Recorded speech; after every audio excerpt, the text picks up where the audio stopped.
So 157, I was having a hard time with it, and so it comes with an assumption that the tension force in the string is zero throughout the string. That is, it is always in a slack, so it's never taut. Yeah, right, which is reasonable to make because the normal force, I mean, it's upward on the string, and that's why we would expect. So if you have, say, like, I don't know, a chain kind of thing falling down, hitting the surface, first what's going to happen is that, right, this little gap will actually decrease. That is, this kind of thing will happen. So yeah, you notice these two loops, like this will slide into it, if that makes sense. And then you got this loop, right? And then it will just go away. So after some time this will happen, and then after some time this will go away. So then you just got like this thing, not exactly, right? You got something like that.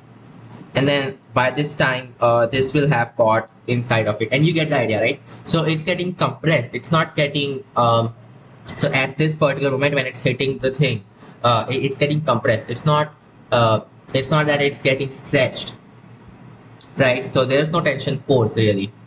There is a normal force between these. So whenever this hits that, this does create a normal force and everything.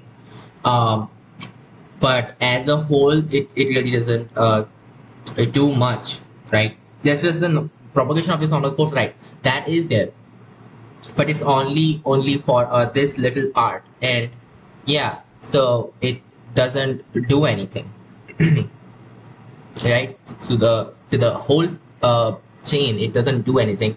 The chain above it, well, that is still with zero tension. And yeah, I mean, we wouldn't expect the tension to be there.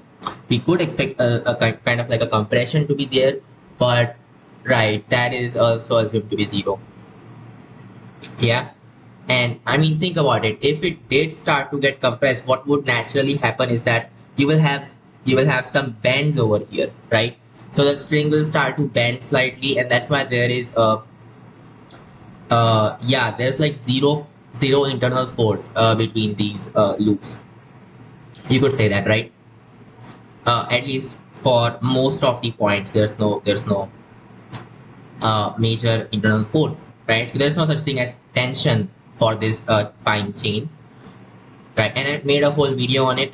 Go watch that. It's a very short derivation of the result that they want us to derive.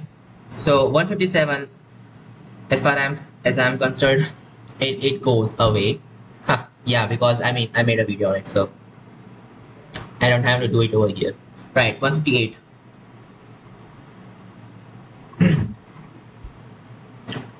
Okay, a steel ball of mass something falls from a height something on a horizontal surface of a massive slab.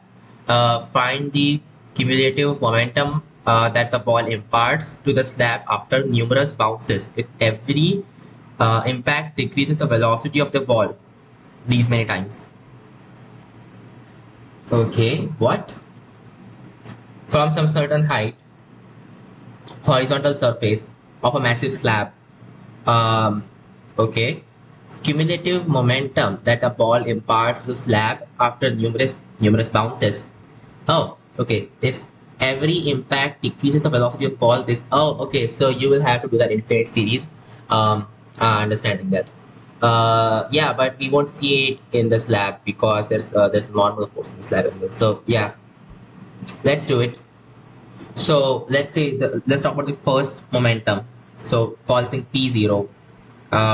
It will just be 2m times whatever the velocity is at that moment just before striking it, right? Because let's just assume, I mean, it. Okay, no. The thing is, it's gonna have a different velocity. So for calculating P naught, first of all, let's just figure out what the initial velocity will be. So call this thing U.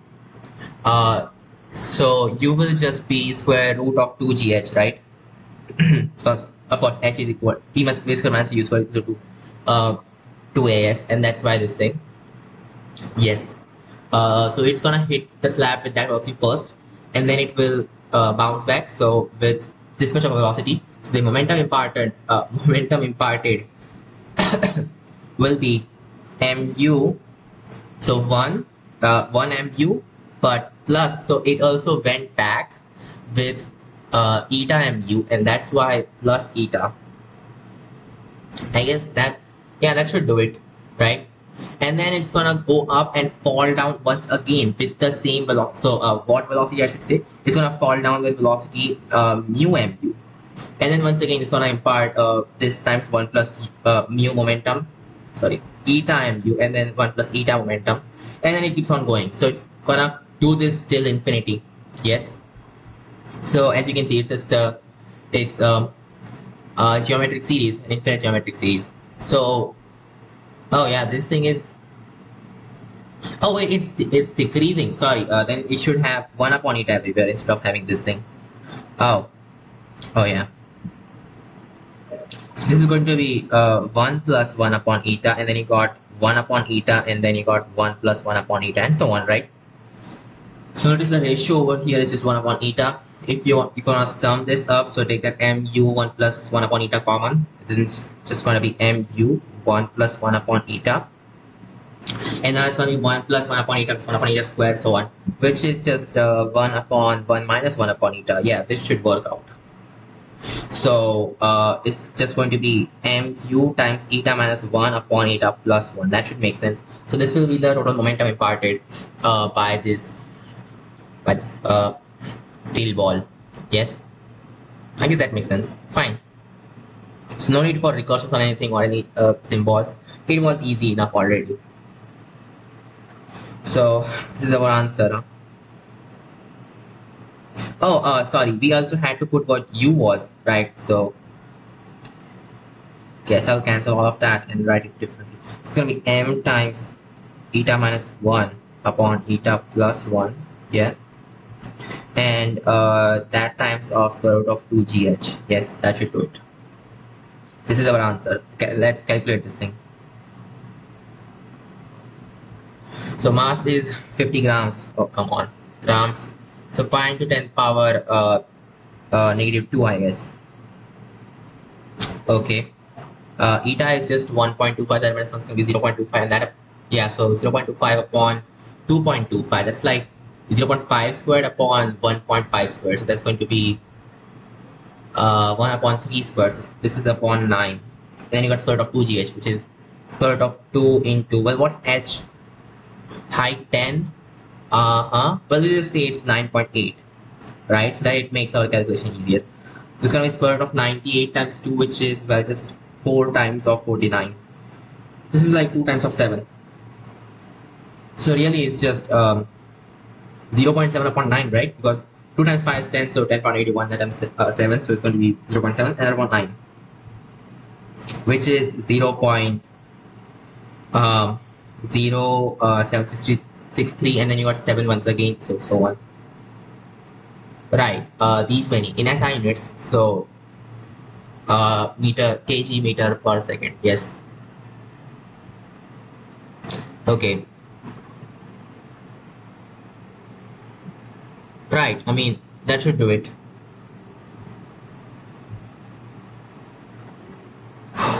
Or you could just say 7 upon 90, which I think I'm going to do. Or, you know, like, no, let's just go with decimal. So 0.7, sorry, 0.07. Sorry. 0, oh, come on. 0.7 recurring kg meter per second. Yes, everything in SI units. Okay. 59. Sorry, 159. Yeah. Seriously, kill this person now.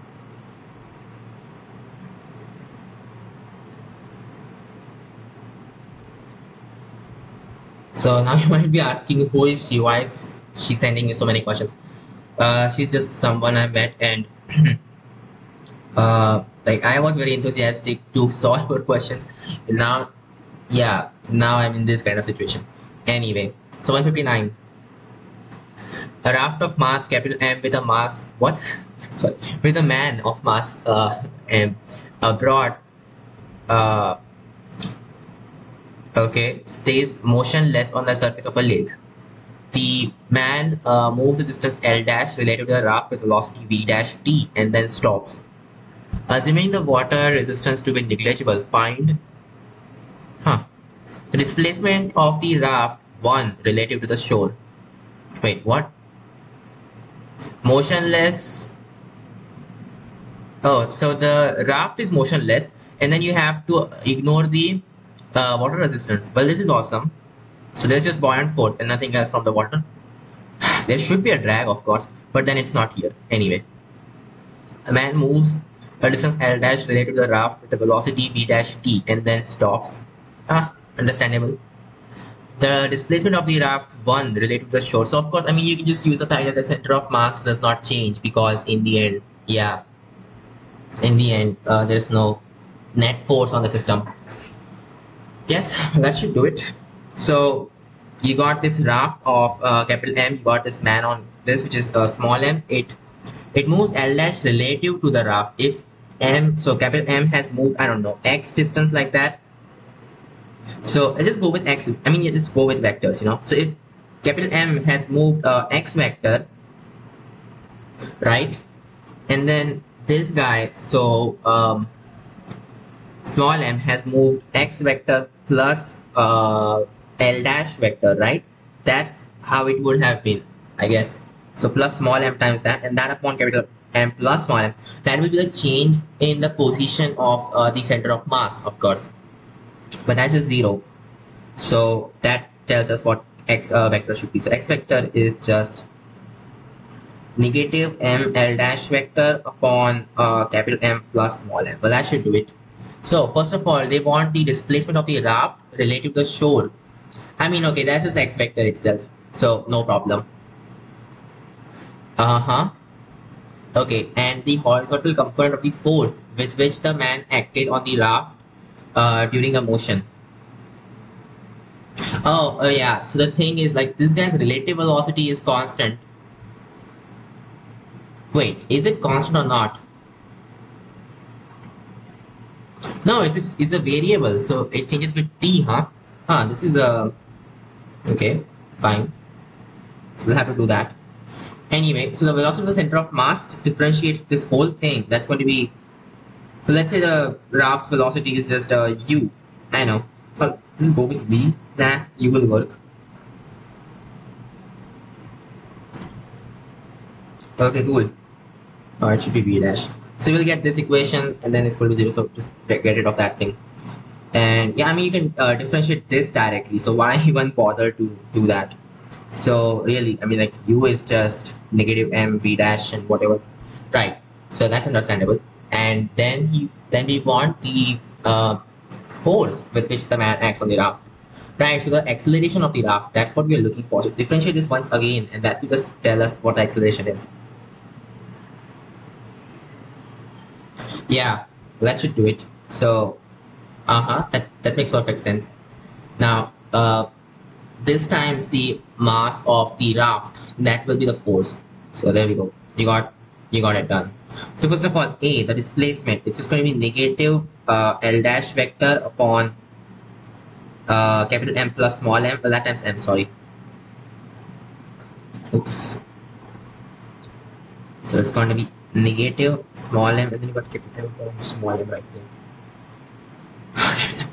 Right, and then B. So you got the acceleration is multiplied by capital M, then you have the force. So negative capital M small m A dash vector upon capital M plus small m, right? That's the force on this raft. And just tell them that what A dash is. So A dash is just it's just going to be dv dash vector upon dt. Okay, let's go to 160 now. Right. A stationary pulley carries a rope whose one end supports a ladder with a man and the other end the counterweight of mass capital M. So a stationary pulley, what is it? Carries a rope. Okay. Yeah, whose one end supports a ladder with a man. Oh, so like this. What's a man over here? It's a ladder. Fine. That is very weird. The mass of man M climbs. Oh, and other counterweight capital M. Cool. Okay. The mass of man M. Sorry, man of mass. What am I saying? The man of mass small m climbs up a distance L dash with respect to the ladder and then stops, neglecting the mass of the rope and the friction in the pulley axle. Find the displacement L of the center of inertia of the system. Oh, what? Neglecting the mass of the rope. Okay, and the friction in the pulley axle. Okay, so this mass, so this man just goes up and then stops. Fine. So L dash up and then stops. Huh. Wait. There's a problem with this thing. You know, like if this guy is gonna go up, this ladder is going to go to the horizontal. There's friction or not? So friction in the pulley axle, you can ignore it. What about the friction in the ladder ground surface? Huh? Oh, I think they mean like the ladder is just vertical. Oh, that would make perfect sense. Right. So they didn't tell the ladder is on the ground or not. So we'll just say ladder is completely vertical. So it's just hanging basically. Yeah, so it's suspended from it. Cool. And then you got a mass M. So man of mass M, right? Moving up. Yes. Okay, so there's this tension force. Well, that is there. Okay. Other than that, what do you have? Well, nothing, right? The only thing we can do is use the fact that the work done by the tension will be zero, right? Yeah, that's one thing that we can use for sure. So from that, we can figure out how much up the ladder must have gone. Yeah. What do you want to figure out though? Find displacement L of the center of inertia of this whole system. Right. Okay, this is kind of complicated, but we can maybe do it. Okay, wait, no. I don't think the. Wait, what? Yeah, the work done by the tension is zero. Okay, but that just leaves us with the result like whatever this. I mean, however much this goes up, this has to go down at the same point. It really isn't useful. You got gravity and everything, and what can we do? We just come on, think about it. We got this normal force over here, and this whole pulley is supported by some. So there is vertical force on the whole system. So that's not doable right away. Okay.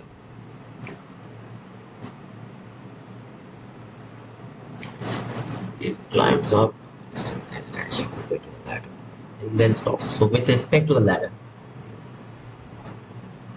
So while doing that, he must have exerted force on himself and then exerted a downward force on the ladder.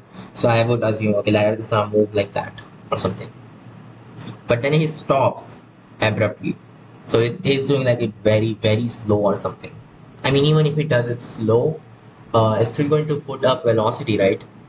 How can he just stop? I don't know. Okay, but if it does, then what can we use here? But we can't just say that center of mass is stationary. No, that's just not correct, right? Yeah, because there is a vertical force while this is happening. So the tension force is there. So it doesn't work like that. Oof, then what do we do? There's also gravity and everything, yes. But then it changes and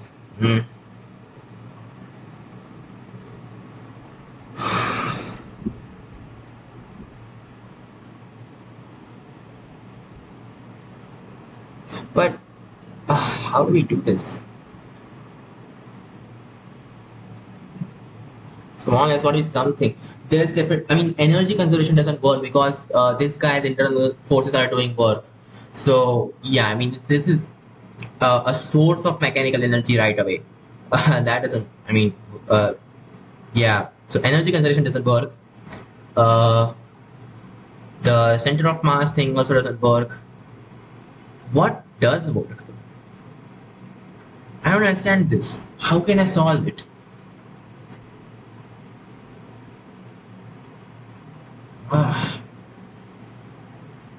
So you will have to analyze this as it is happening, and this is not good. So this guy's acceleration is a upward, and then I mean he's putting force such that he goes upward by a as, yeah, and then this is like a downward or something. No, that's not right. Wait, we also said something else. What was it? Mass of the rope can be ignored. What about the ladder?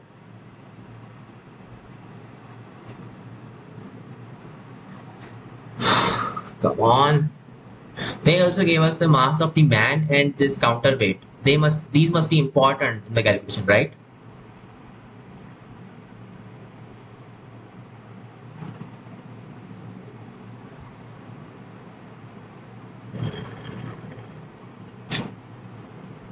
What do I do? What do I do?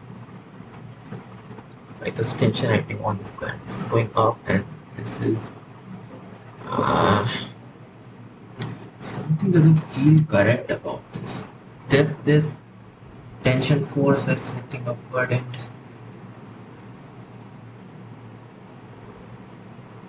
okay, think about it. So whatever force is acting on this capital M upward, the same force acting on the ladder, right? So right, and there's gravity as well. Okay, so yeah, we got gravity of mg over here. Okay, all that stuff.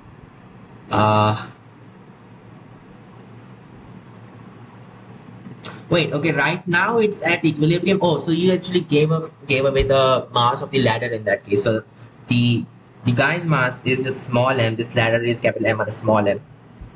Okay, that's understandable. Now there is yeah, so like there is this displacement of this capital M mass, right? What will that be? How do you figure out displacement? It's going to be like some kind of double integral, right? So first of all, you will have to figure out the velocity and then the displacement. So like double integral of the acceleration, which is just f upon m, and then dt, something like that, right? Yeah. Right. But the thing is, like the momentum given by this thing, so this tension force is the same, right? So it's T over here. So, and the time thing, okay, this is, oh hey, it's velocity. Yes, whatever integration you have, its velocity will in fact be 0 initially, right? I mean, this also has 0 velocity initially. So the bounds of this integration actually do work out really nicely. Huh. Okay. Okay, understandable. Wow, this is weird. But it's just integration of t of m, and then t is a function of time, right? We are dealing with it as a function of time, and then this double integral is also just with respect to, it should be dt squared, right? This double integral is also just with respect to time, both of the times. Yes? Yeah.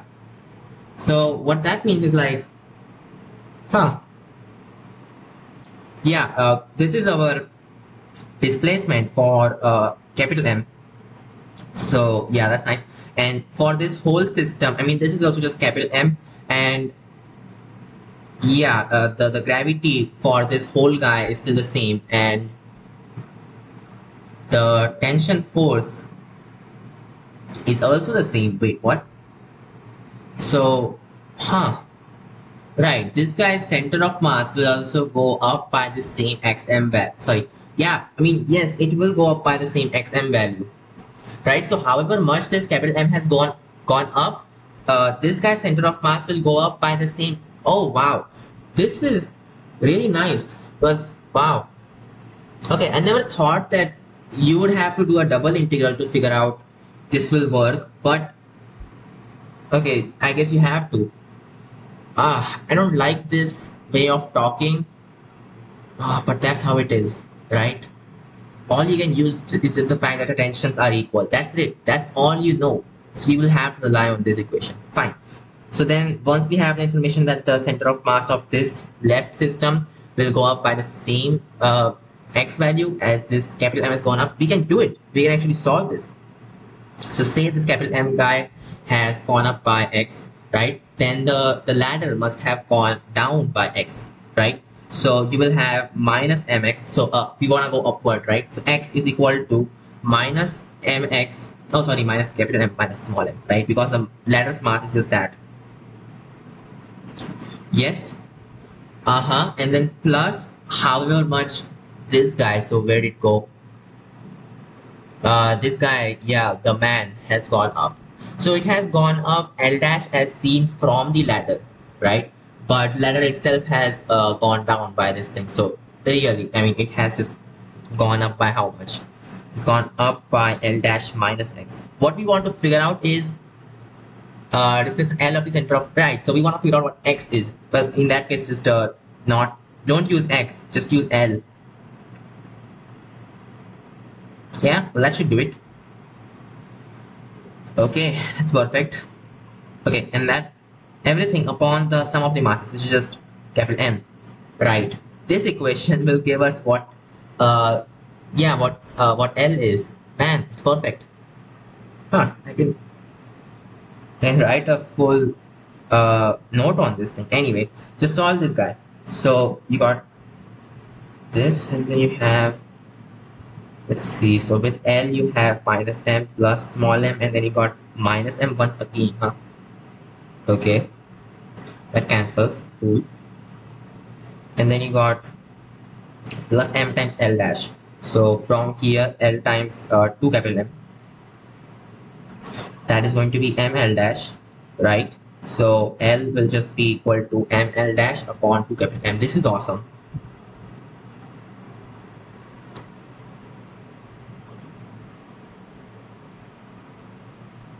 Oops, L dash upon 2 capital M. That should do it. Right, that's equal to our L. Yeah, 161. A cannon of mass m starts sliding freely down a smooth inclined plane at an angle alpha to the horizontal. After the cannon covered the distance L, a shot was fired.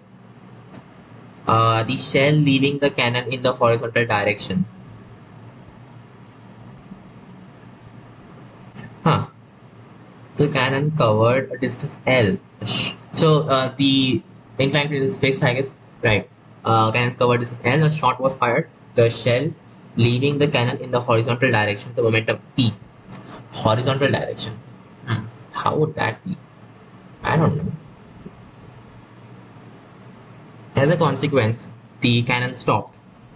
Assuming the mass of the shell to be right, so something like this, huh? So the slope is like that. You got this cannon over here, right? You got something like that, right? Well, actually, it's not supposed to be like something like. So it's already going in this direction, and then if it has to become horizontal, you have to get rid of some of that vertical velocity as well. So, right. Wow, this is weird.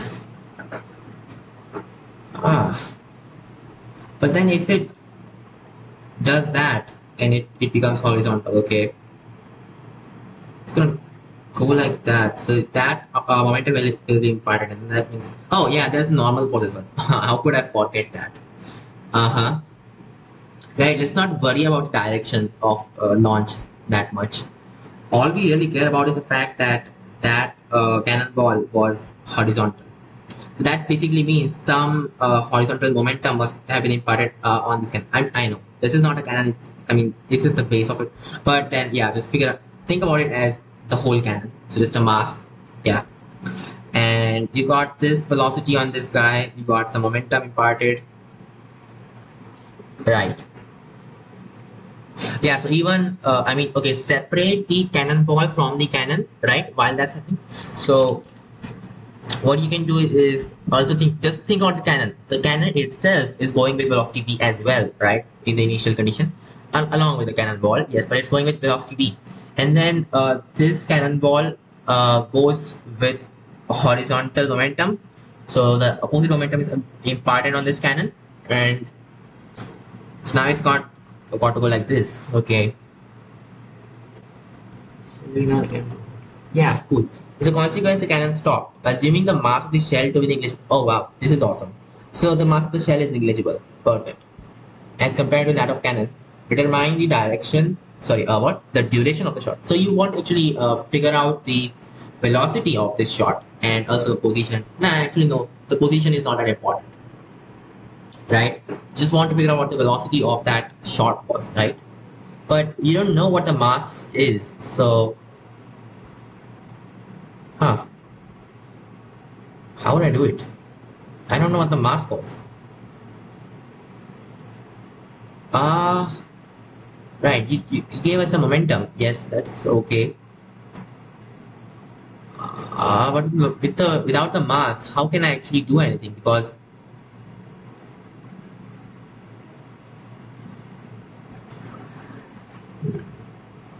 was negligible and everything. We know how much this would. Right, I mean, think about it. If you just change the velocity, I mean, just tweak the moment, the mass and velocity thing, and then this changes everything except the momentum. So it still stops, the cannon still stops, but then the cannonball is going with a different velocity and everything, and that won't work.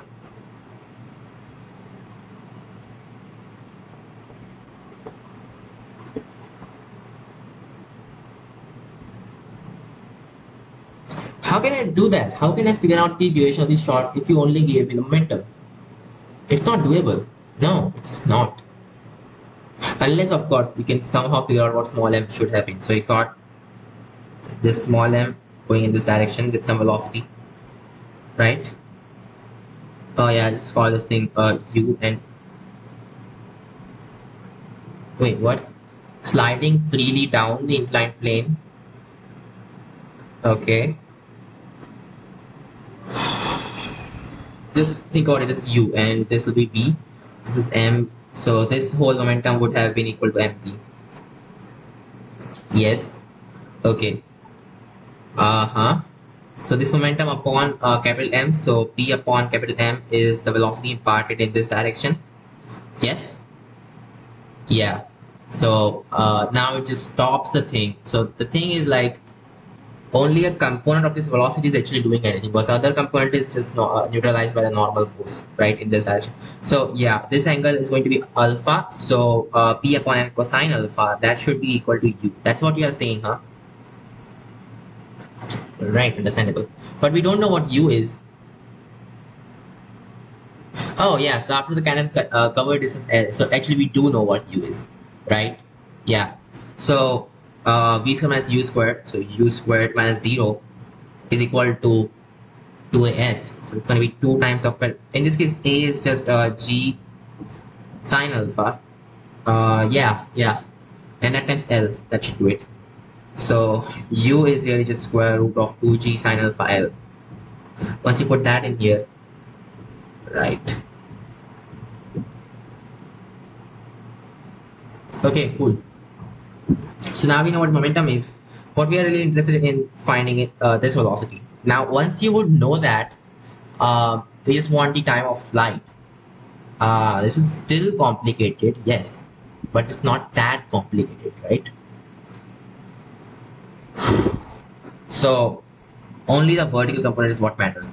Like this whole angle is going to be alpha.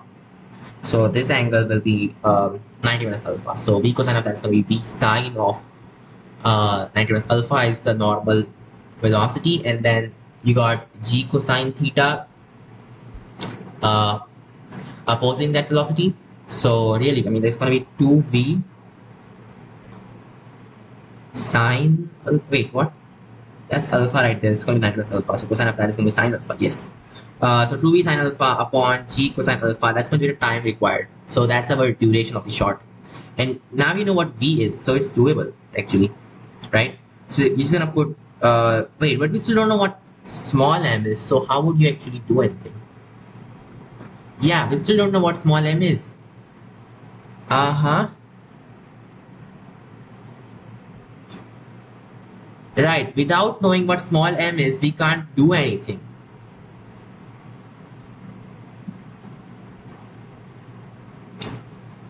Ah.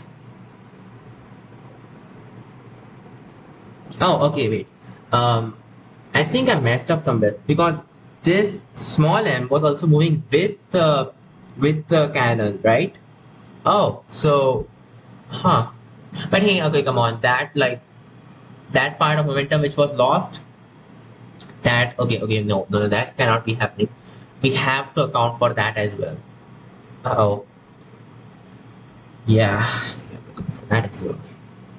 This is really bad. So you got an extra momentum over here. Mm-hmm. So you definitely have this momentum, but at the same time you also have, you got, I mean, this guy got rid of that momentum, right? So the negative of that was added to it. So the negative of that was subtracted from this guy. So basically like adding this momentum to this. Yeah, understandable.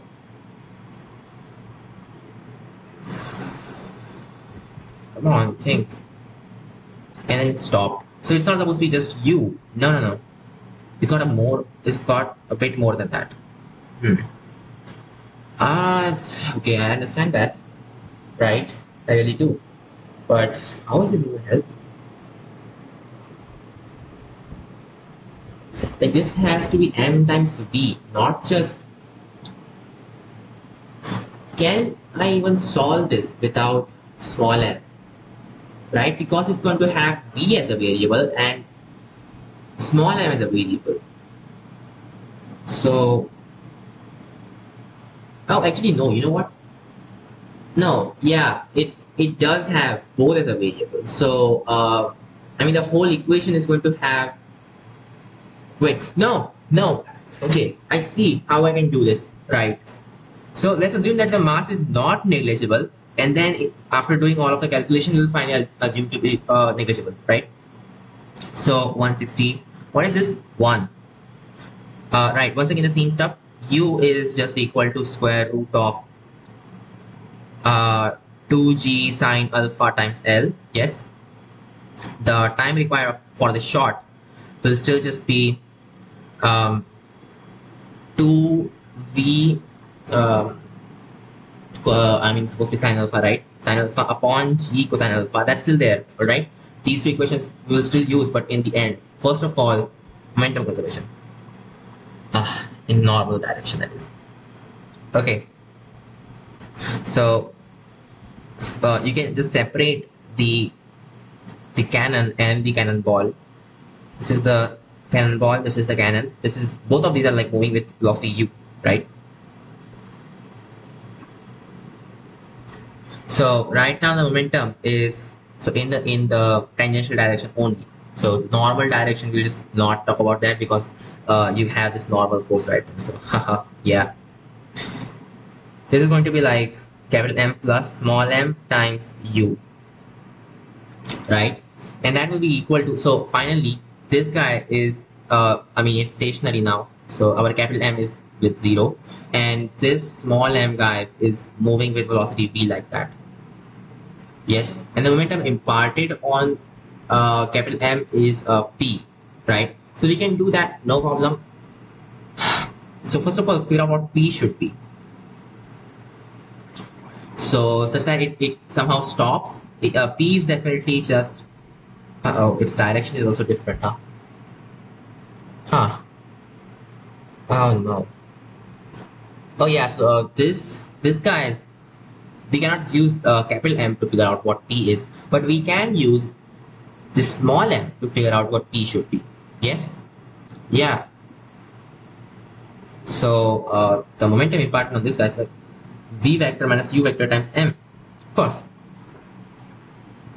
Okay, that's understandable.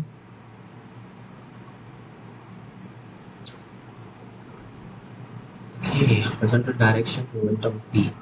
Oh, okay, no, they are saying it just goes with p in the horizontal direction. Not that it was imparted with momentum p. Oh, okay, then that just means p is equal to mp. And of course, let's complete this equation. So you got capital M plus small m times u is equal to, I mean, just the tangential component only, right? So you got alpha here. That should be alpha right here as well. So it's going to be mv cosine alpha. Right. So m is a variable, v is a variable, p is not a variable. You got two equations, two variables. Nice. We can solve it. I mean, u is constant. We just know what this is, right? So now we can solve for both of them. Perfect. Yeah, we just need to figure out what V is. Of course.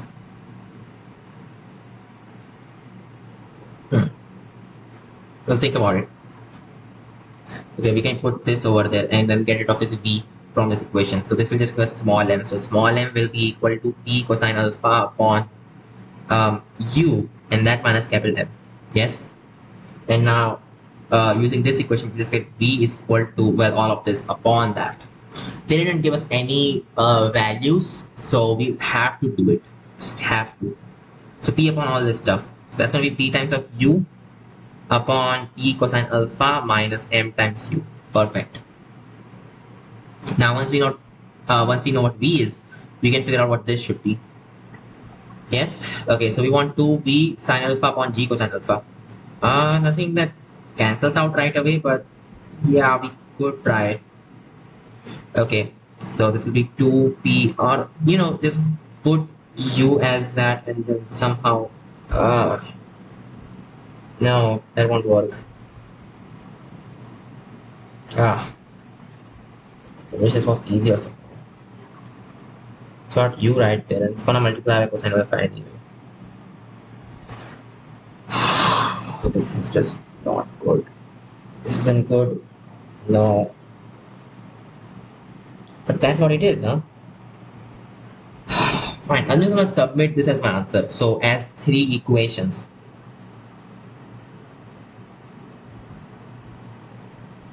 So this is the first equation and this is the second equation, and yeah, so like these are 2 definitions, you could say that. Define this as that, and then this will work out, right? So our time of the shot is going to be this thing. Okay, let's go to 162.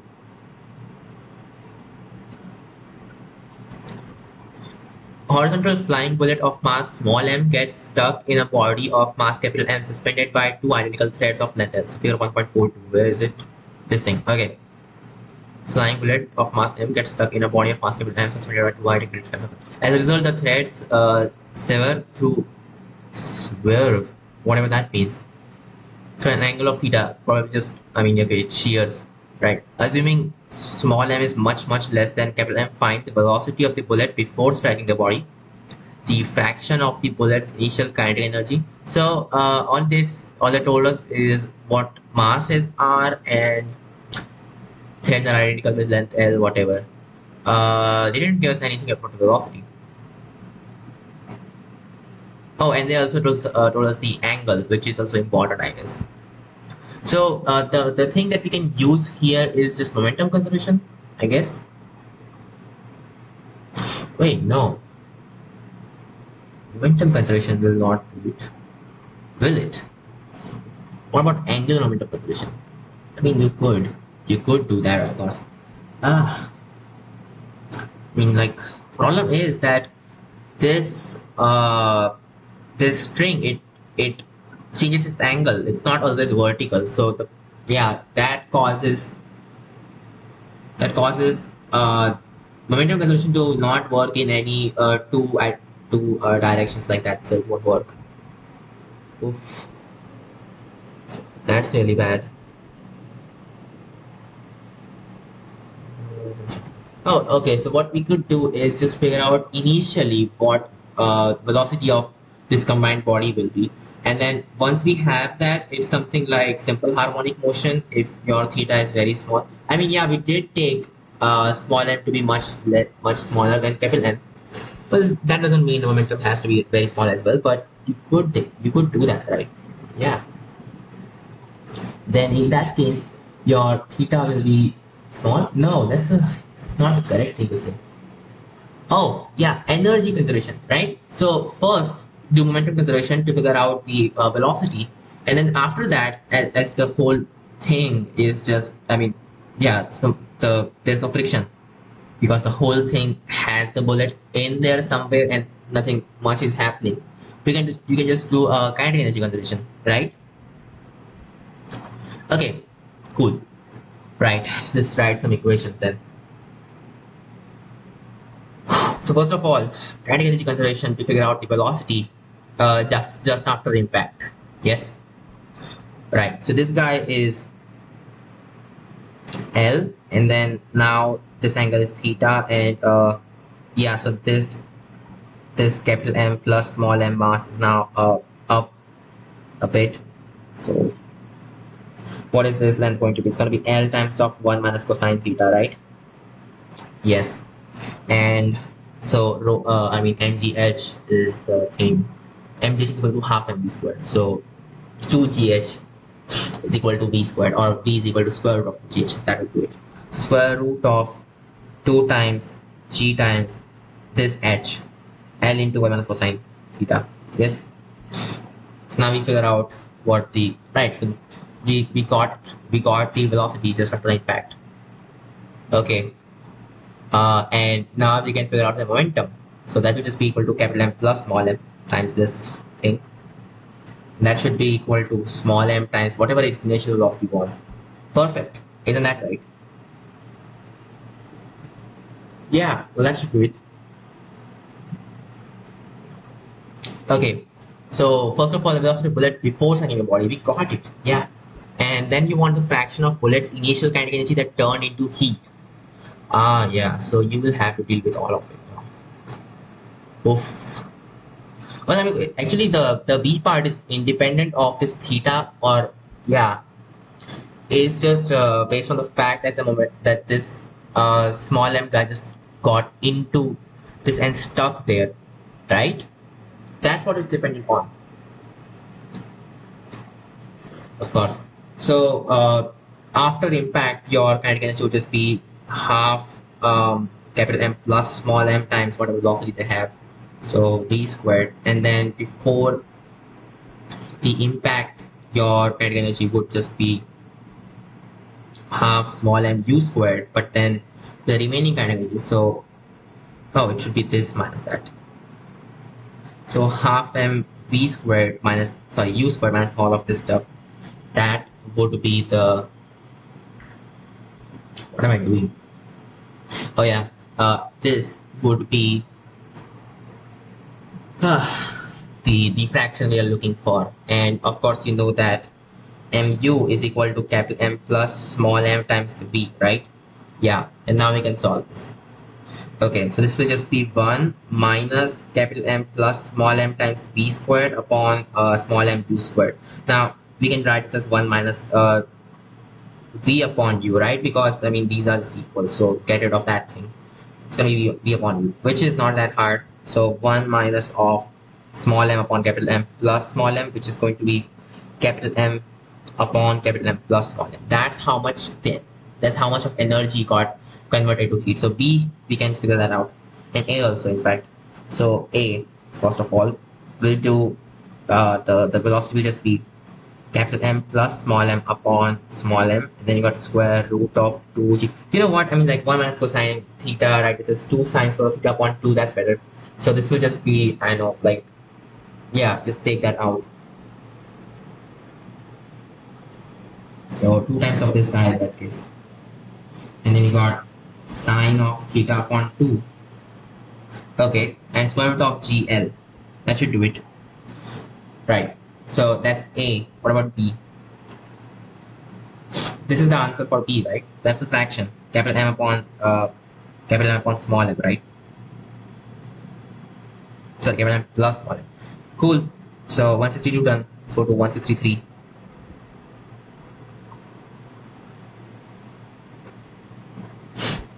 A body of mass capital M, figure 1.43, with a small disk of mass small m placed on it, rests on a smooth horizontal plane. The disk is set in motion in the horizontal direction with velocity v. To what height related to the initial level will the disk rise after breaking off the body M? The friction is assumed to be absent. Oh, huh? It's like, okay, it goes like that and goes up, huh? So will it ever break off before that? I don't think that's going to happen, right? No, that can't happen. Why would normal force just want to separate the two things? No, it won't. So yeah, it's gonna go up, right? and we don't know what this height really is. So okay, that's kind of complicated. Smooth horizontal plane, that's the main thing. We can use energy conservation in that case. Okay, friction is assumed to be absent everywhere. Cool. So energy conservation and also momentum conservation in the horizontal direction. So momentum just before launching will still be mv in the horizontal direction. There's some vertical momentum, but we'll ignore that. I mean, when it's going up, the thing is that both of these capital and small m both will be moving in the same horizontal velocity, right? So I don't know, call this thing as v. And is this like u or what? Velocity, I'll just assume it's u, not v, whatever. So there we go. Capital M plus small m times u, where sorry v, where v is just the horizontal velocity. Okay, that will be equal to, it's kind of weird. Call this thing vx. Yeah, vx is better. Is equal to, so vx is just the velocity of this small m, right? Okay, it's defined like that. But in the end, it's gonna be for capital M as well. But hey, this is equal to small m times u. Okay, and also you want half capital M plus small m times vx squared plus half small m vy squared. So we just care about vy because what we want is to what height will the disk rise after breaking off the body capital M, right? That's what we want. So we just want the vertical motion. And this is equal to half mu squared, right? Assuming this, whatever this height is, to be negligible, right? So there is this height, but let's just, yeah, like ignore that. Okay, now we need to solve this somehow. This half is not supposed to be there. Okay, think.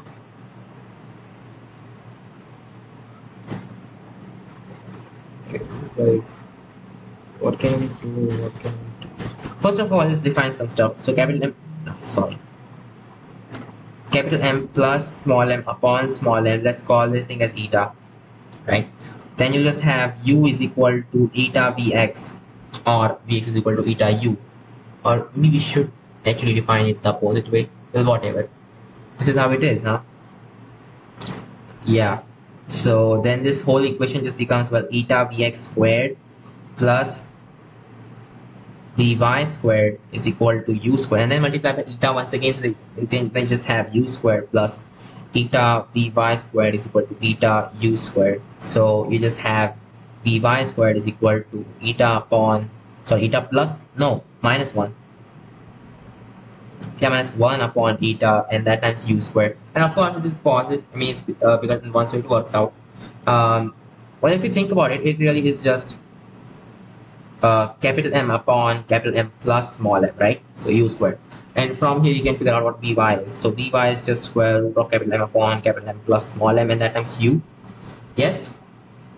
Once we have this, what do you want? You just want the height. So yeah, so 2gh is equal to v squared, something like that. That just means h is equal to vy squared upon 2g. Yes, that's to what height it will go. Okay, let's do it. It will be this guy. So capital M upon capital M plus small m, and then that times u squared, and that upon 2g, right? That should do it, I guess. And that's it. That's our answer. 164.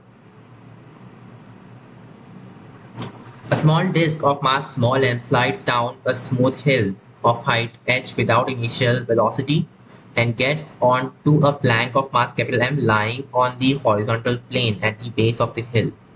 Okay, like that. Due to friction between the disk and the plank, the disk slows down and beginning with a certain moment moves in one piece with the plank. Okay, so the thing is, like, friction acts in left direction on the small m and right direction on capital M. So there's no normal force that we have to worry about for capital M in the XY plane. The Z plane, I mean, yeah, just don't think about it. Right? So, no problem. We can do it.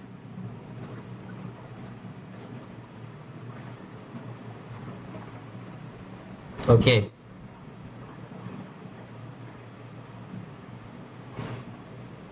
What they want is find the total work performed by the friction forces in this process. Wait, what? Oh, huh. This is weird. So you got, well, think about it. The the velocity of this small m and this capital M both are different, right? That's the thing, and that is right because of that. So reason, or let's just talk about the relative velocity, right? So what we are talking about is like, okay, m. Sorry. It's not like that. The power because of the friction force, that will just be negative f times Vm, and then plus f times V capital M, right? Yeah, and oh wow, so this is like just f times of V capital M minus V small m. Oh, that's crazy. Okay, this is perfect actually. What that means is that the work done by friction is actually it's independent of the reference frame, because in the end it just relies on the relative velocity of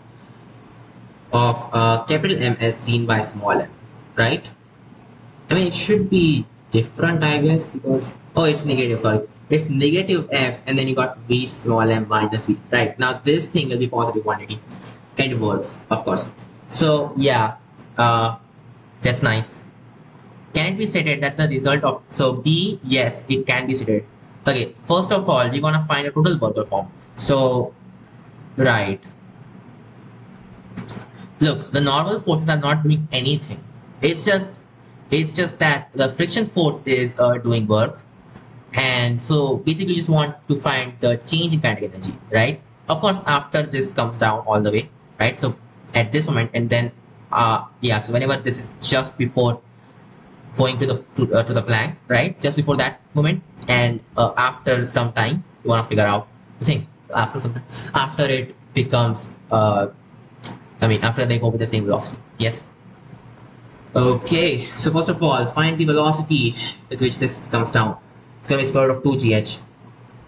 That's our u, right? And m plus m times whatever v is, that's equal to u. And what we're looking for is just half m plus m. Sorry. V squared minus half m u squared, right? That's what we're looking for. That is our goal. Yes.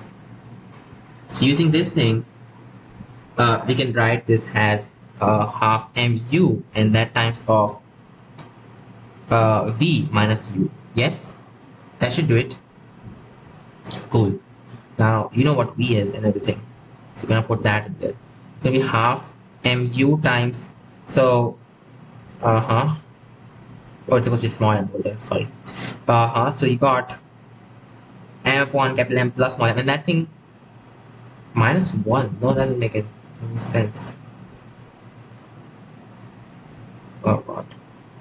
Oh yeah, I mean, it's supposed to be negative actually, so you might just say negative and then you got this thing, so u minus v, which honestly makes more sense. So it's going to be u times, oh, you can just take u squared common, and then u squared common, you will just have 1 minus of v upon u, which is just a small m upon capital M plus small m and all that stuff.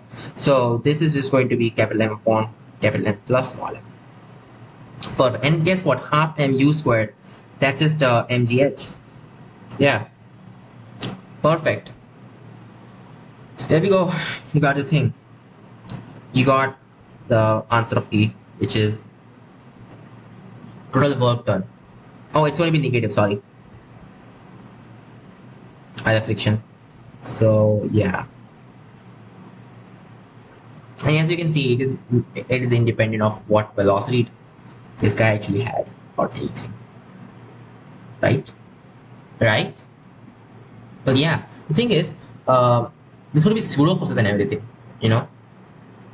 Yeah, it's going to be those pseudo forces uh, that do work. That's what we'll say. And of course, I mean, it must be that this result obtained is not dependent on the reference frame. Oh, this is weird.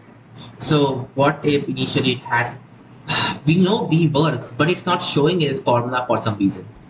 But I know it works because we did the whole power thing and we figured out the power is just depending on the relative velocity. So it's going to be F, so whatever friction force is there, that times the relative velocity. And then the friction force is independent of the velocity of the frame. There is pseudo forces and everything. But yes, the friction force by itself is independent. And that should mean that, yeah, the friction, the work done is just independent. But then it's not showing over here. This is a very nice result, but only if we can actually prove it. We did prove it actually. Ah, fine. Just skip this. Or should we do it more, you know, using more calculation? I don't think so. I think that power thing was enough to prove this. So no need for more rigor than that. So B, yes. 165.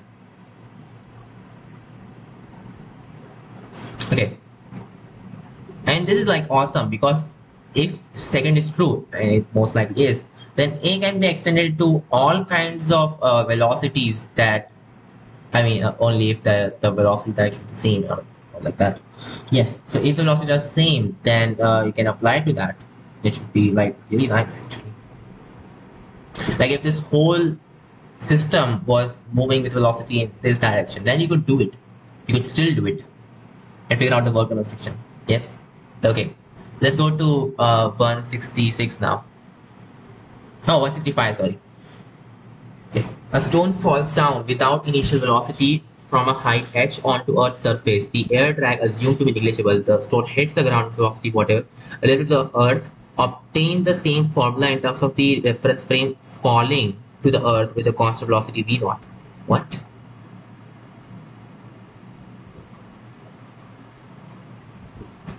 I don't understand what you're saying. Stone falls down without initial velocity from. Okay, yes. I mean, okay, the first line I understood, second line I understood. But then obtain the same formula in terms of the reference frame falling to the earth, so with a constant velocity, right? Fine, fine, fine. So initially it would have. Uh, this is weird. I mean, we know it's not going to be like that, right?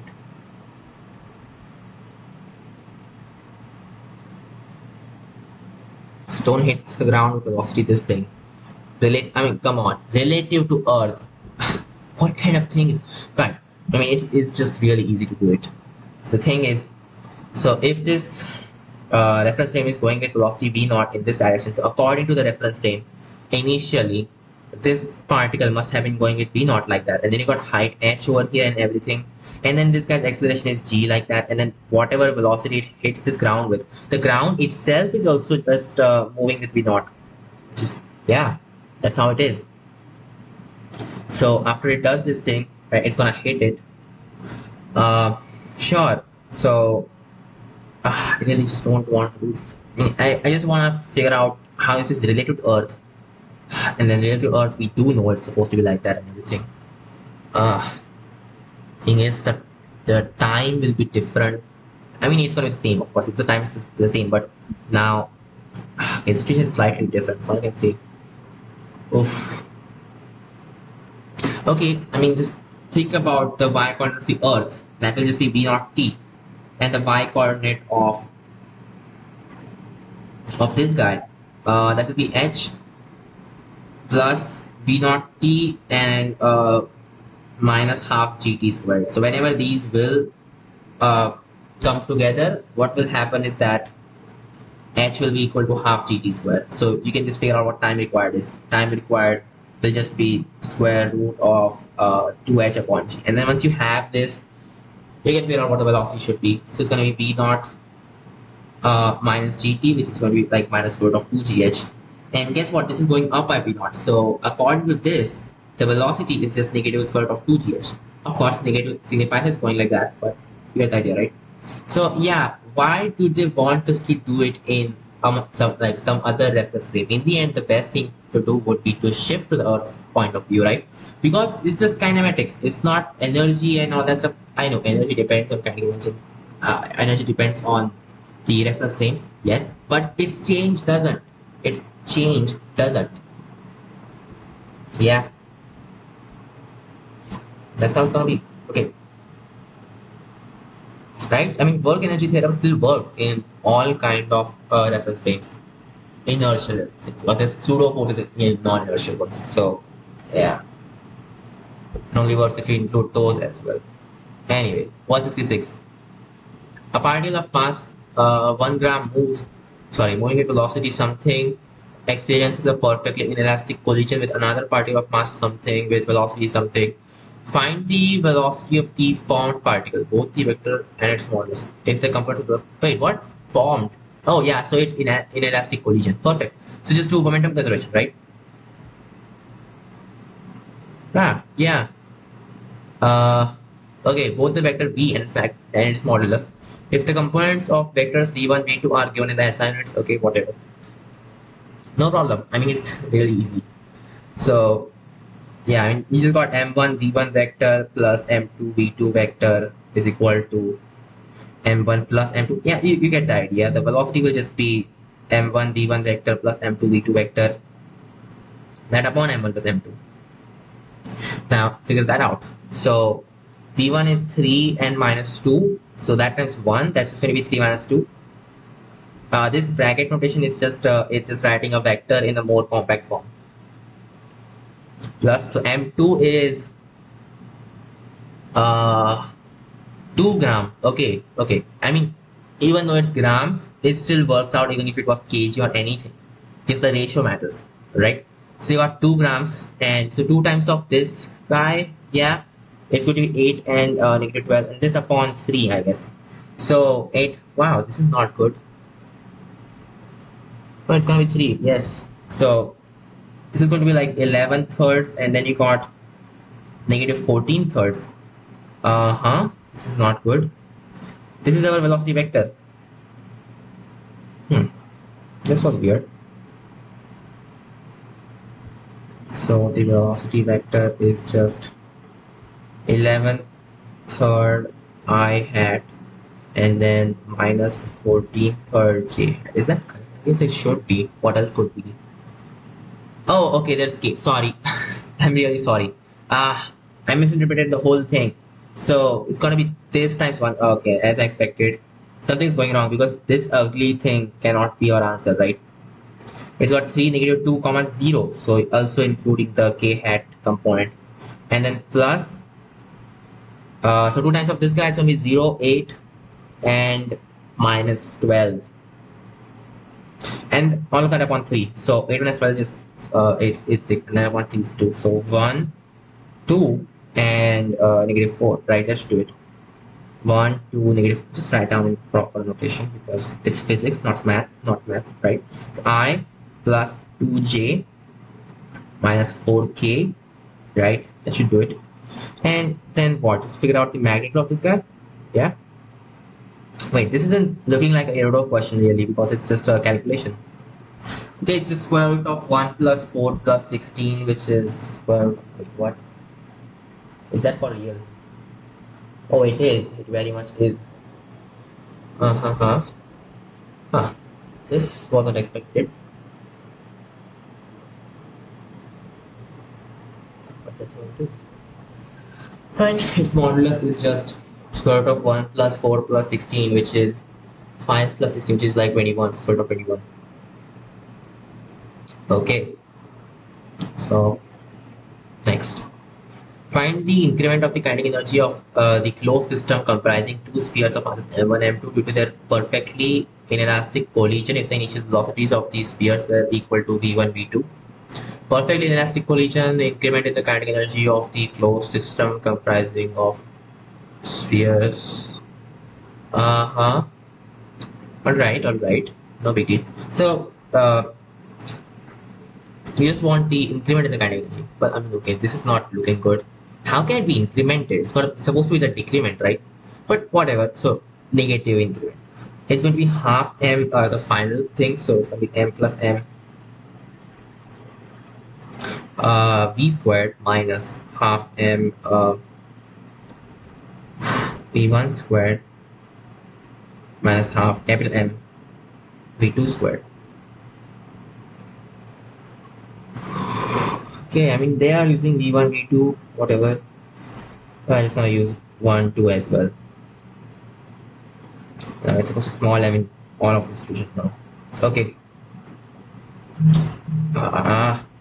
So we already know that m1 plus m2 times v is equal to, so as a vector basically, right?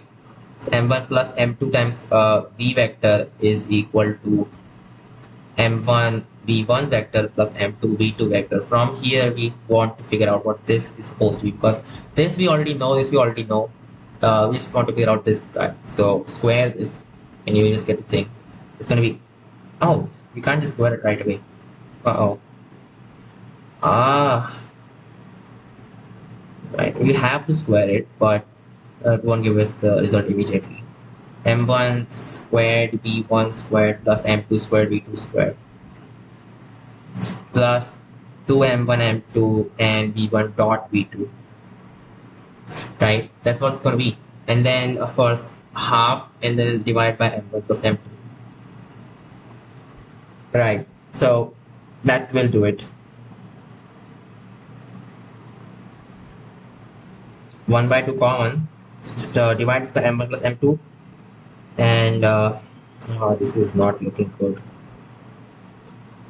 Come on, think.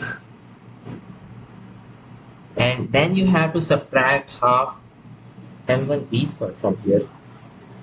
You know what? Let's just divide by m1 plus m2 directly. So that, yeah, it's gonna be 1 upon 2m1 plus m2, and then we'll multiply those other two quantities with m1 and m2 as well. m1 plus m2, that is. So then, so first quantity multiplied by that. So half m1 v squared. So like just m1 v squared. That multiplied by m1 plus m2.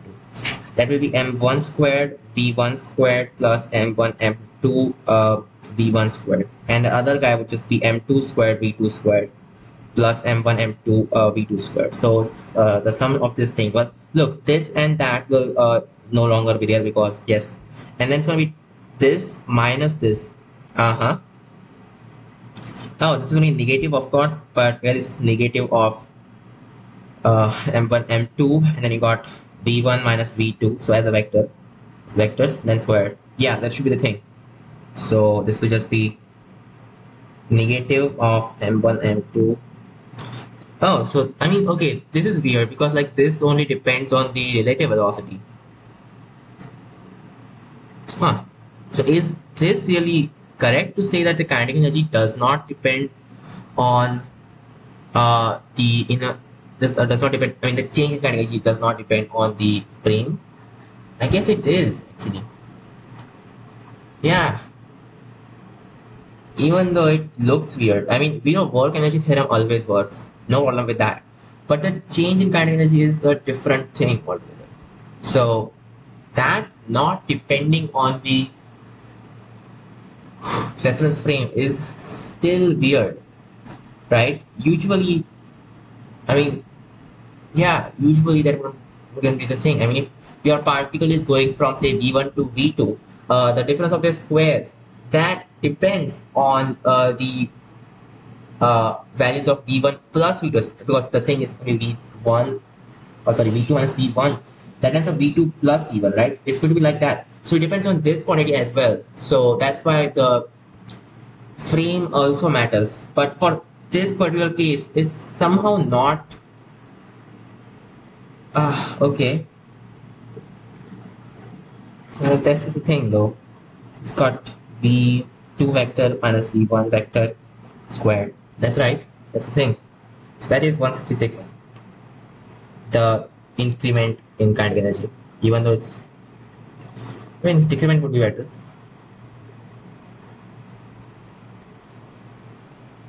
So 166. is this thing. Okay, 167. Let's go to the next page.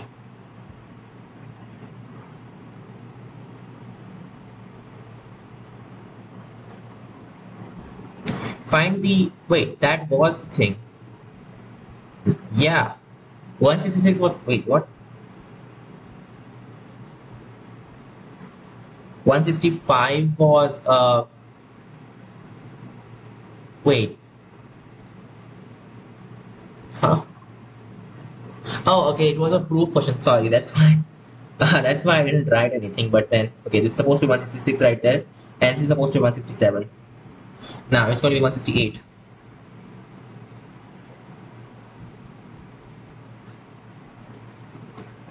A particle of mass m1 experienced a perfectly elastic collision with a stationary particle of mass m2. What fraction of the kinetic energy does the striking particle lose if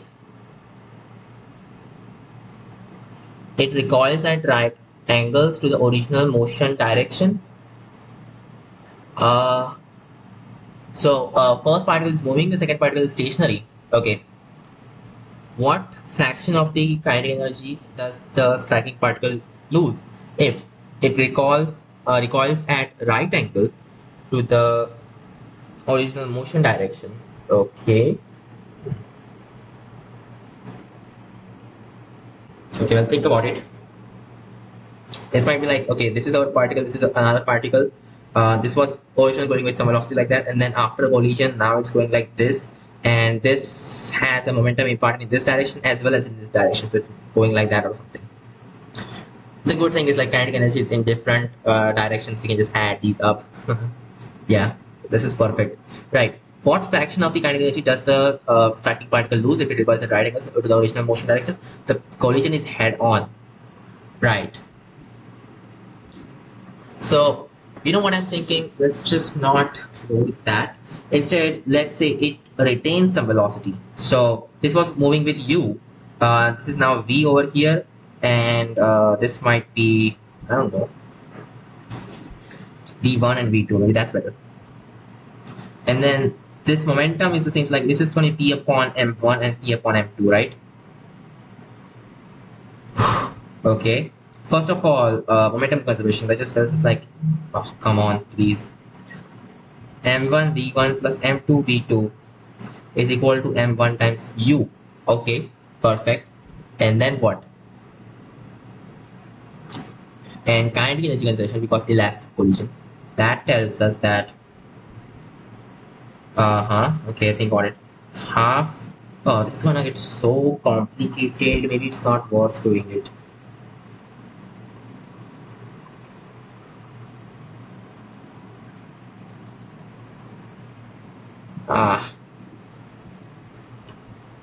Okay, think about it, think about it.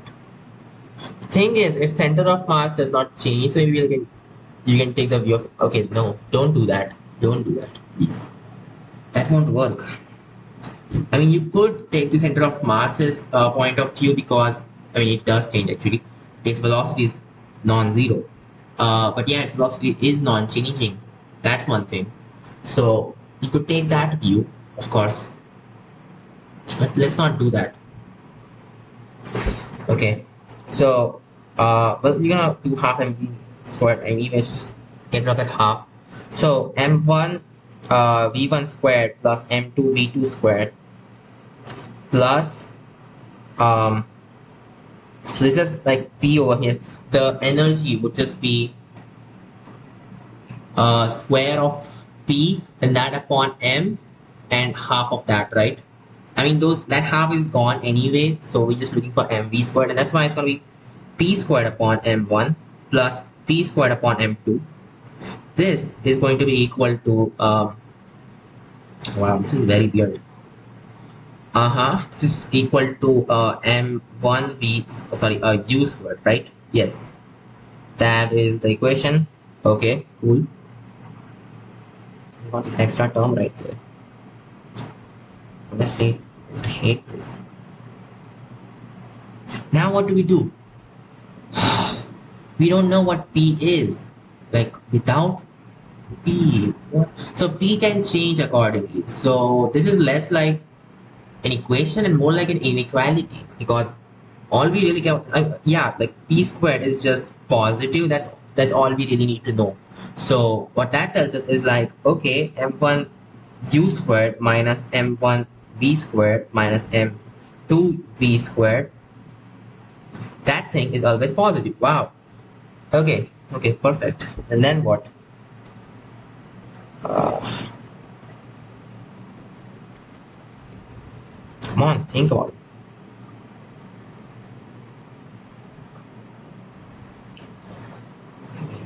Percent meter square. Of course, of course. Then what? Hey, it doesn't it actually look like, I don't know. It's supposed to be less not equal to, of course. Doesn't it look like the, what do we call it? What do we call it? Yeah, the RMS and AM inequality. Because like, look at this. This resembles the arithmetic mean somehow, and this resembles the RMS mean, right? Okay, I mean the thing inside the thing, right? Uh, yeah. How is that even helpful? Oh, come on, not helping, not helping.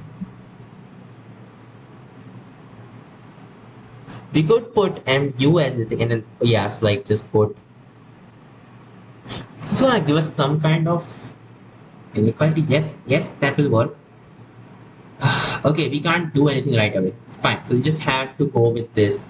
So special cases. I don't like special cases mostly, but then in this scenario, you just have to do that. Right. So this is just got like some v in that direction, and then we know what v is going to be actually. The x direction momentum conservation, that just tells us that this is momentum m1u, and now it's got m1u upon m2, right? And then it's elastic collision and everything. So there we go, half m. Just get rid of this half anyway.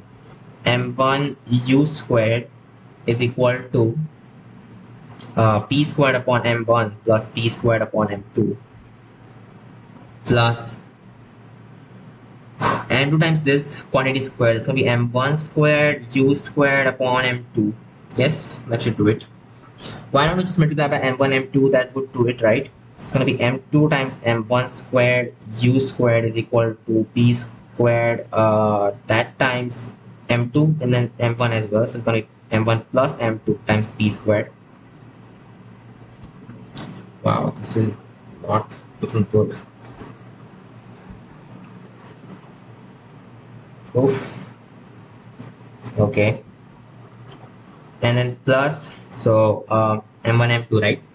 It's gonna be m1 cube u squared. That was unexpected. Huh. Okay, okay. What do they want? What fraction of the kinetic energy does the striking particle lose? So initially it had m1 u squared, and now it just has whatever this is. So you need to figure out what p is. Without p, you cannot actually do anything. It might be good to. Okay, this is so not good. Just call this thing as v. Then p will just be m1 times v. So this will be m1 v upon m2, and then over here as well we just put that. So then p is just m1 v. That's why it's going to be m1 v squared. And then you got m1 squared v squared upon m2 whatever plus m1 squared u squared upon m2. Right? It's supposed to be 2, I guess. Yep. Okay. So this will be like m1. Oh well, m1 is everywhere, huh? We can just get rid of that thing in that case. This will be like u squared is equal to v squared plus. Okay. Plus all of this m1 upon m2, and that times of v squared plus u squared, huh? And now we need to figure out what this is going to be like. U squared minus v squared, that times m2. So m2 u squared minus m2 v squared. is equal to m1 v squared plus m1 u squared. And from here, we can figure out what v should be. So m1 plus m2 v squared is equal to m2 minus m1 u squared. That doesn't make any sense. What if m2 is less than m1? Well, in that case, this can never happen. That's what they're saying, I guess. Okay, whatever. So now that we have it, we have what v squared should be. What we want to have is okay, so what fraction of the energy it loses, right? So what we want is u squared minus v squared, and that thing upon v squared, right? Exactly. So oh wow, this would be like u squared upon v squared minus 1. So u squared upon v squared we already know. It's just m1 plus m2 upon m2 minus m1, that thing upon that thing minus 1. So that will be 2m1 upon m1 plus m2. That should do it.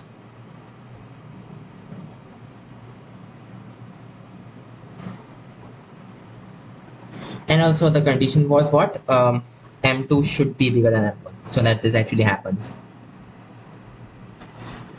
Okay, perfect. 169. Oh, okay, so you just have to do B. So this was just A.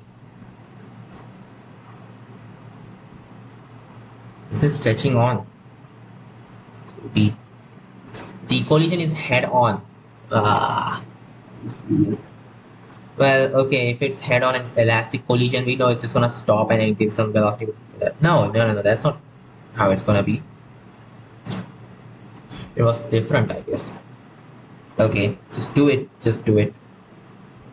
This will be like m1u is equal to m1 v1 plus m2 v2, yes, and also m1 u squared is equal to m1 v1 squared plus m2 v2 squared, yes. Cool. Yeah, now what? You wanna figure out the fraction of energy lost. Oof.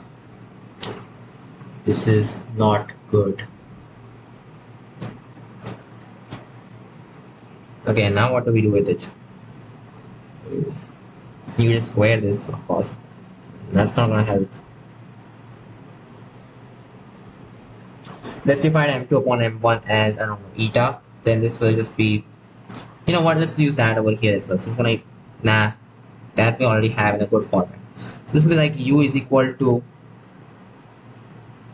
v1 plus eta v2, and then u squared is equal to v1 squared plus eta v2 squared. And from here we need to figure out what v2 is, so just get rid of this v1 somehow. So v1 squared, that will just be u minus eta v2 squared, right? And that's equal to u squared minus eta v2 squared. Oh, that's weird. This is like saying, okay, u squared minus 2 u v2 eta. Wait, you don't want v2, you want v1. Sorry. It's not supposed to be like that. Okay, so you want v1, so we'll just do this thing. It's like u minus v1 squared, that's equal to eta squared and all that stuff. So divide by eta. No, just don't do that. So eta times of this guy, so like eta and then u squared minus v1 squared. Yes.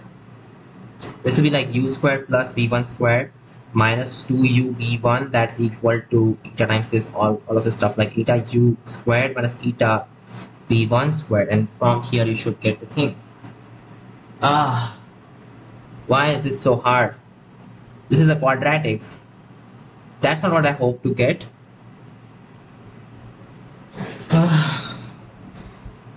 No, I don't want to be solving a quadratic. It's gonna give us two different solutions of this thing. Oh, you just have to do it, huh? What about figuring out some trivial solutions? Well, of course, one trivial solution would be v1 is equal to u, right? Yeah, that probably should be somewhere. So let's see. Write down in proper format first of all. 1 plus eta times v1 squared, and you got minus 2u v1, and then plus 1 minus eta times u squared is equal to 0. Okay. Okay. If v1 becomes equal to u, then this will be like, okay, 1 plus eta plus 1 is like u. Okay, that works out. So you need to figure out how to factor out v1 minus of yeah, like that thing. So oh yeah, just have to write this as minus 1 plus eta times uv1 and minus 1 minus eta, and then go times uv1, and then just yeah, this will work out. So oh wow, v1 minus u 1 plus eta, and then you got v1, and same stuff, but you got negative. So negative 1 minus eta, and then you got this is just u right there. It's got to be right. Yeah, equal to 0. So this is discarded because this is the initial condition. That's not what we want. So the other condition would be, okay, v1 is equal to 1 minus eta upon 1 plus eta, that times u. And eta was just what? M2 upon m1. So this will be like m1 minus m2 upon m1 plus m2 times u, right? Cool. Finally, we have an expression. I mean, this situation is shown like it's so repetitive, we might as well just use this thing as a general equation, right? So this will be, okay, v1 is this thing. What is this? It's m1 minus m2 upon m1 plus m2, and that times u. And yeah, I'm curious, what will v2 be? So we knew that m1 v1 plus m2 v2 is equal to m1 u, right? So from here you get m2 v2 is equal to m1 times u minus v, which, oh yeah, u into 1 minus 1 minus v1, right? So only 1 minus of all that stuff. So that will be like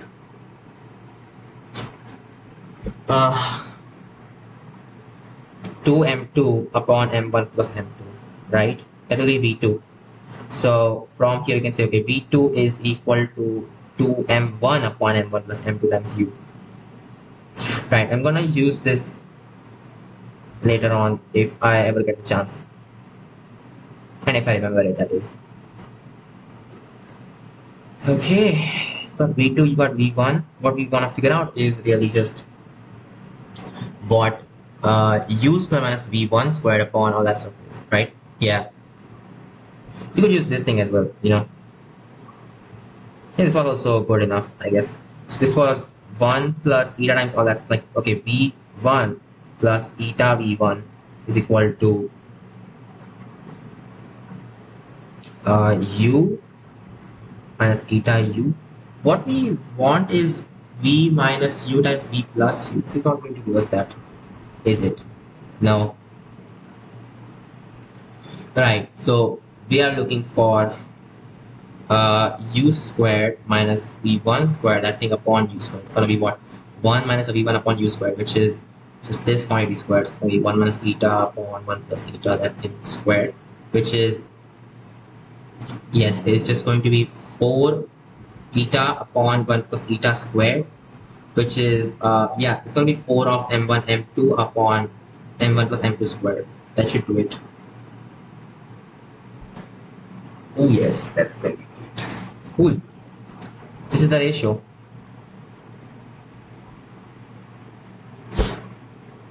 So answer is just 4 m1 m2 upon m1 plus m. That's the amount of kinetic energy as a fraction lost. Yeah. These are side answers. Yeah, this is an important thing.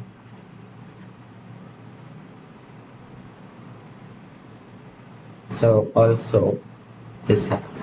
169.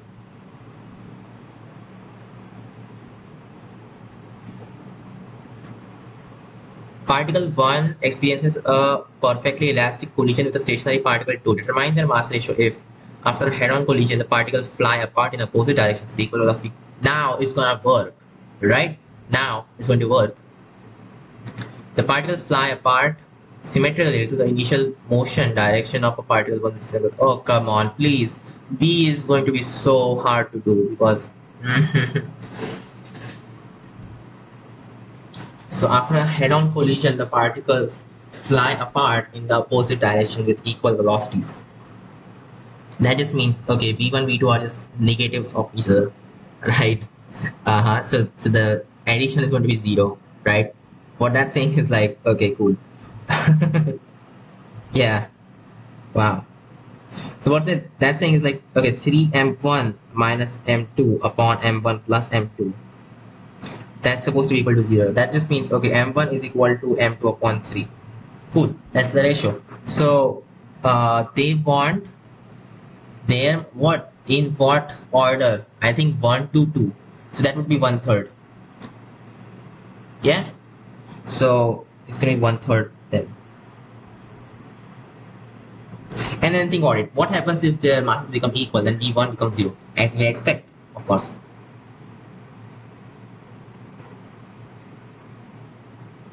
Okay, let's go to B. B is the particles fly apart symmetrically related to the initial motion direction of particle 1. The angle of divergence theta equals 3 degrees. Elastic collision, huh? Ah. Oh, it's gonna hard. Fly apart symmetrically to the initial motion. Fine. Okay, let's try to do this thing. So symmetrically, but the same velocities? I don't think so. I don't think so.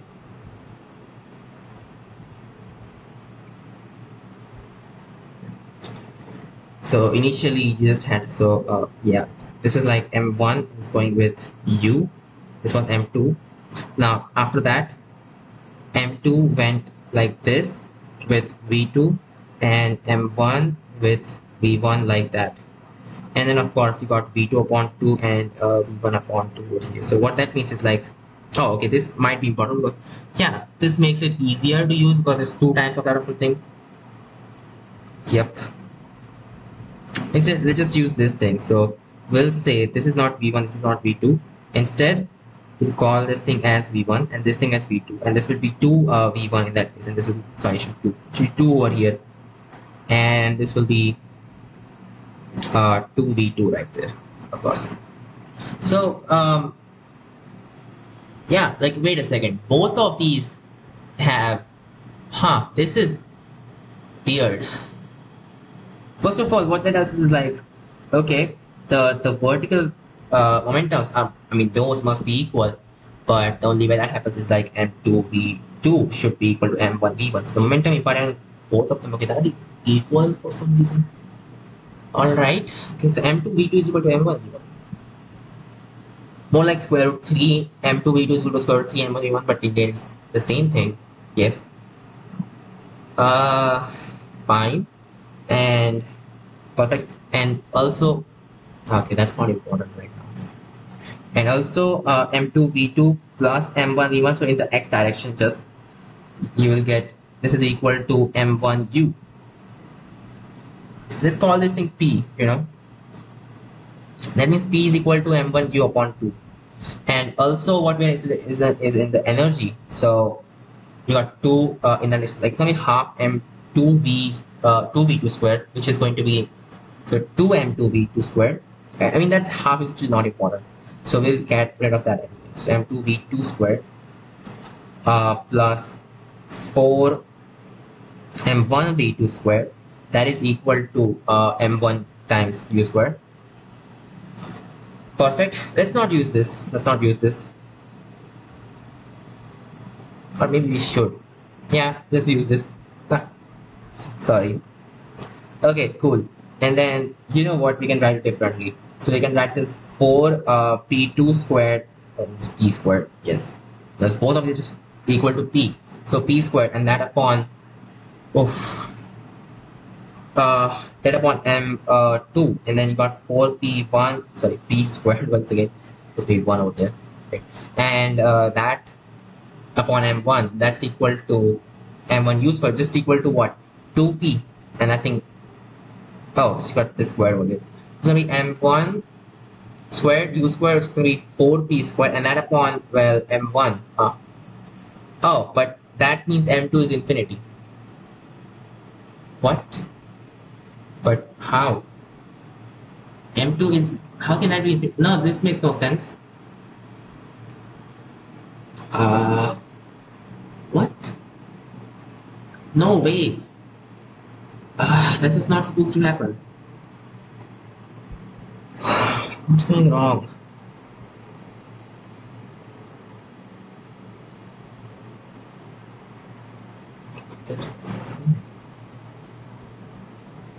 Something is really wrong right now.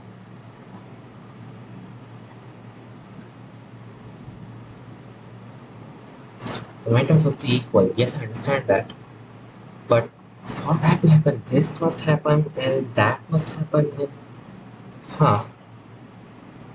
I mean, it's saying that M2 is infinity, but then how can you impart momentum on this guy? This would make no sense, right? Yeah. This would make no sense if that happened. Must be some kind of mistake that I made, right? This is very scary.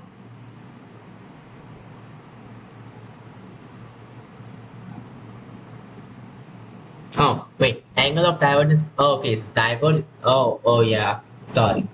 This should be 30 degrees. Sorry. Okay. Now I understand what's happening. But still, you just have this equation, right? But now all of these equations are just incorrect. So then this wouldn't be 2v2, okay? Instead, this will be like, wow. Oh god. 2 upon square root 3v2. And this will also be like 2 upon square root 3. Oh, it's supposed to be 1 over here. Okay. Now, once again, we have this thing and this thing, okay? That's going to give us m1u is equal to m2v2 plus m1v1. Okay, cool. And that just means like p is equal to m1u upon 2. Okay, and what we also want is energy conservation. That will tell us like, okay, half will get cancelled anyway. m1u squared is equal to m2 times this guy squared. That's going to be 4 upon 3. So 4 upon 3, and then m2v2 squared. You can decide it's p squared upon m2, right? Plus 4/3 of p squared upon m1. And now this thing, since that is happening, we can write this as 4 p squared upon m1. Yes, and now we can have an equation. So what that will tell us, okay, that 4p squared just get cancelled everywhere. This will just tell us that 3 upon m1 is equal to 1 upon m2 plus 1 upon m1. So it's like 2 upon m1 is equal to 1 upon m2. So m2 upon m1 must be 1 upon 2, or m1 upon m2 must be 2. And I guess that's what we are looking for. So m1 upon m2, that would be 2. Over here as well, versus m1 upon m2, right? And this is also just m1 upon m2. Cool. Fine, it's done. So let's go to 170. These kind of these kind of problems are just so large. Why? I don't understand this. 170. A ball moving translationally collides elastically with another stationary ball of the same mass. Okay. Passing through the center of what? Passing through the center of the angle between the straight line. Sorry, I'm reading something wrong. A ball moving translationally collides elastically with another stationary ball of the same mass. At the moment of impact, the angle line passing the straight line passing through the center of the ball and the direction of the initial motion of the striking ball is equal to 45 degrees. So, okay, this is 45 degrees. That's what we're saying. Okay, assuming the balls to be smooth, find the fraction, this fraction Okay, of kinetic energy of these. So if they're smooth, there is no yeah, it's gonna be elastic. That's what you're saying. Okay, assuming the bonds be smooth, find the fraction, this fraction. Okay, eta of the kinetic energy of the striking ball that turned into potential energy at the moment of maximum deformation. What are they talking about? So these are not rigid balls. These are elastic, huh? Okay. Bit of impact there between the straight line passing through the center of the ball and the direction of initial motion. It's equal to 45 degrees. Assuming the balls is smooth, find the fraction, this fraction of the kinetic energy of the striking ball that turn into potential energy at the moment of the maximum deformation. It's so weird. Maximum deformation. What? Okay. I mean, you could just go with this coordinates, right? So it had some velocity in that direction, some velocity in this direction, and it is going across it. It's not doing anything, right? So really, what's actually happening is that this is how the shape is looking like. Yeah. So you got these balls which are now deformed. Now, so this ball originally had some velocity in this direction and some velocity in that direction. Since both of these are basically like combined and now they are pretty much the same object, so the whole thing has a velocity in this direction, and also like this has velocity in that direction but that doesn't, because there's no friction. So this part of velocity is still just there. It's not changing whatsoever. That's how it's happening, huh?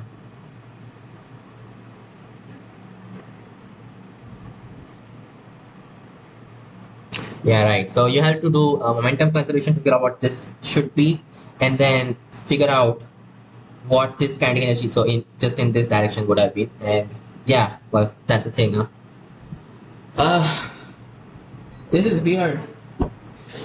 Okay, so this is 45 degrees, and we don't know what the velocities is, right? So all we really mean is like, okay, this is velocity v, this is velocity v, right? That's all you know. So just some velocity in this direction, and got some velocity in that. I mean, that is going to change the ratio, even though it doesn't really change the situation, in fact. So if this is like, wait, both balls are the same or something, I just assume these are different. So M1 and got M2 right there. So then M1, let's just say this is like V, and I don't know, call this thing U and U. U might be better. So M1 U is equal to M1 plus M2 times V, right? So V is equal to M1 upon M1 plus M2 times U. And from here, we can figure out what the change in kinetic energy must have been, because now this is going with V in here and then U in here, and yeah, that changes everything. So you would want V square minus U square, and that upon 2U square. Now why 2U square? Because you got U in here and U in here. This guy didn't change really, but you did have a change over here, and yeah, that's why. This is so... Okay, let's do it. So it will be this quantity square minus that. Yeah, it's only half of this square minus that. That's just one, right? So minus m2 upon m1 plus m2, and then plus, it will be like 2m1 plus m2 upon... I don't know what I'm doing at this point.